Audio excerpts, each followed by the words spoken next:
یہ بھی ایک حدیث پاک کا مضمون ہے کہ اس دل کو بچوں صاف رکھو، اس میں کسی کی نفرت نہ آنے دو، کسی کا بغض نہ آنے دو، کسی کا حسد نہ آنے دو، کسی سے کینہ نہ رکھو۔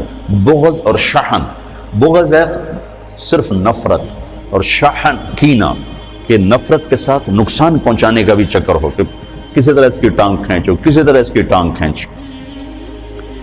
تو دل کو صاف رکھو، اور ہر معاملہ کرنے والے کی تعویل کرو، تعویل کرو۔ میری چھوٹی عمر میں مجھے شہرت مل گئی، ایک دم مل گئی ایسے کر کے۔ تو جہاں محبت کرنے والے ہوتے ہیں پھر وہیں یہ انسانی فطرت ہے، حسد بھی آتا ہے، نفرت بھی آتی ہے، بہت کچھ آ جاتا ہے کہ یہ کیوں، یہ کیوں۔ تو مجھے ایک بہت بڑی مشکل کا سامنا کرنا پڑا، جھوٹے الزام اور بہتان، بہتان، بہتان، ہذا سبحانک ھذا بہتان عظیم، ایسا کچھ۔ تو میری پیشی ہو گئی مولانا جمشید صاحب کے پاس، تو فرمانے لگے تو کیا سوچتا ہے کہ انہوں نے یہ کیوں کیا ہے؟ تو میں نے کہا جی حسد ہے اور کیا ہے۔ اللہ ان کی قبر روشن فرمایا، واللہ اس کے سوا کچھ نہیں تھا، لیکن اور میرے استاد کو بھی پتا ہے کہ اس کے سوا کچھ نہیں۔ کہا نہیں بیٹے یہ مت کہو کہ حسد، یہ کہو کہ تیری اصلاح کے لیے انہوں نے یہ کیا۔ میں نے کہا اچھا استاد جی آپ فرماتے ہیں تو میں تسلیم کرتا ہوں، میری اصلاح کے لیے کیا ہے۔ یہ انہوں نے مجھے پہلی ضرب لگائی تھی منفی خیالات کو توڑنے کی اور مثبت سوچ سوچنے کی۔ تو اس دل کو سب کی نفرت سے صاف کرو، سب کے بغض سے، سب کے حسد۔ پہلے حدیث بھی سن لو، یا بنی انس ان استطعت یا ان قدرت ان تصبح وتنسي وليس في قلبك غش لاحد فافعل، ثم قال یا بنی وذلك من سنتی ومن احب سنتی فقد احبنی ومن احبنی كان معي في الجنة او كما قال۔ ان قدرت ان تصبح وتنسى، ان قدرت میں اشارہ ہے کہ کام مشکل ہے، جان لگے گی، پسینے آئیں گے۔ تصبح وتنسى میں اشارہ ہے کہ موت تک کرنا پڑے گا، ایک دن کا نہیں ہے۔ جیسے کپڑے آج دھلے ہیں، یہ 2 دن، کل انہیں پھر دھونا پڑے گا، پرسوں پھر دھونا پڑے گا، کیونکہ میلے ہو جاتے ہیں، پھر دھونا پڑے گا۔ تصبح وتنسى میں اشارہ ہے کہ یہ کام ساری زندگی کرنا پڑے گا۔ کیا؟ کہ اپنے دل کو سب کی نفرت سے، غش سے، کھوٹ سے، غل سے پاک کر۔ اور آپ عجیب رحمت للعالمین، اپنے نبی کی رحمت للعالمین ہی دیکھو، آپ نے فرمایا لے احد، لے مسلم، لے مومن نہیں، لے احد۔ لے احد میں ساری دنیا آ گئی نا، غیر مسلم بھی آگے کہ نہیں آگے، ٹھیک؟ کہ تیرے دل میں کسی کے لیے کھوٹ نہ، صاف کر۔ تو میں آپ دوسری گزارش آپ بچوں سے یہ کروں گا کہ اپنے دل کو صاف رکھنے کی محنت کرو۔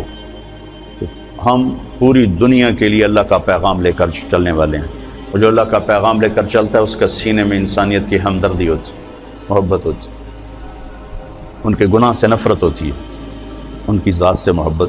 جبھی تو نبی روتا ہے، ورنہ کیوں روئے؟ کیوں روتے ہیں؟ روتے روتے کیوں؟ فلا تذهب نفسك عليهم حسرات کا کیا مطلب؟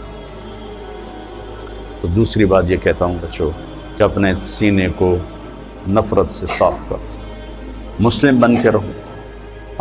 علماء دیوبند نے جو تعبیر دین پیش کی ہم اس کو راجع سمجھتے ہیں اور اس کو اپنانے کی کوشش کرتے ہیں، لیکن ہم باقی سب کی تعظیم کرتے ہیں، اکرام کرتے ہیں، عزت دیتے ہیں، اللہ کی رحمت کو وسیع سمجھتے ہیں۔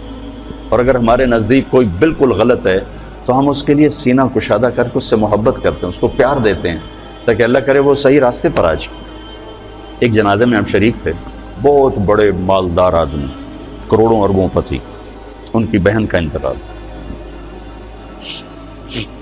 تو ایک مولانا صاحب جنازے کے لیے آئے پڑھانے، اب وہ بتا رہے ہیں کہ بھئی نماز جنازہ کیسے ہوتی ہے، اور سارے کروڑوں پتی لوگ کھڑے ہوئے ہیں چونکہ اتنا بڑا آدمی۔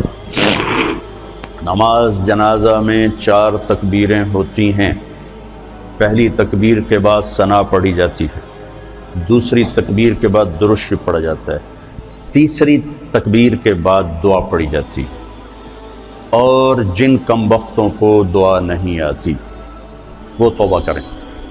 دوبارہ سنو، چوتھی تکبیر کے بعد سلام پھیرتے ہیں، پہلی تکبیر کے بعد ثنا ہے، دوسری کے بعد درود ہے، تیسری کے بعد دعا ہے، اور جن بدبختوں کو دعا نہیں آتی وہ توبہ کرتے، اور چوتھی کے بعد سلام۔ آگے سارے وہ کھڑے تھے جن کو دعا نہیں آتی،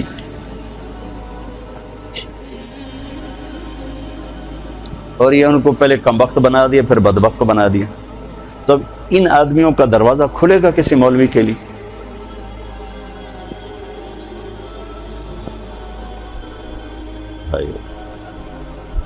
ایک دکاندار جتنے اخلاقی بنا لو، جو دیکھ کے مسکراتا ہے، جی چائے پیش کریے کہ ٹھنڈا پیش کریے، حالانکہ اس نے آپ ہی کی جیب سے وہ پیسے نکالنے ہیں۔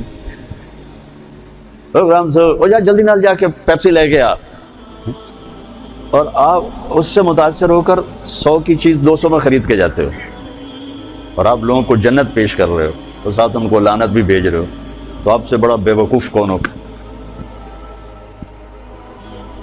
ایک دکاندار جتنے اخلاق تو سیکھو۔ یہی کچھ بریلوی ہمیں کافر کہہ کے مسجدوں سے نکال رہے ہیں، مسجدیں دھو رہے ہیں، گالیاں نکال رہے ہیں، تو آگے تمہارے خطیب بھی یہی کر رہے ہوں، تو تم نے حق و باطل میں کیا فرق رکھا ہے، صحیح اور خطا میں کیا فرق رکھا ہے؟ ادھر بھی گالی ادھر بھی گالی، سننے والا کیا کہے گا؟ دو میں ہی ہو جائیں۔ لہذا اپنے سینے کو نفرتوں سے دھو کے چلو، پاک کر کے چلو۔ وَلَيْسَ فِي قَلْبِكَ غِشٌّ لِأَحَدٍ فَافْعَلْ۔ اس پر آپ اور اللہ کے نبی جنت میں ایسے ہو جاؤ، اکٹھے ہو جاؤ۔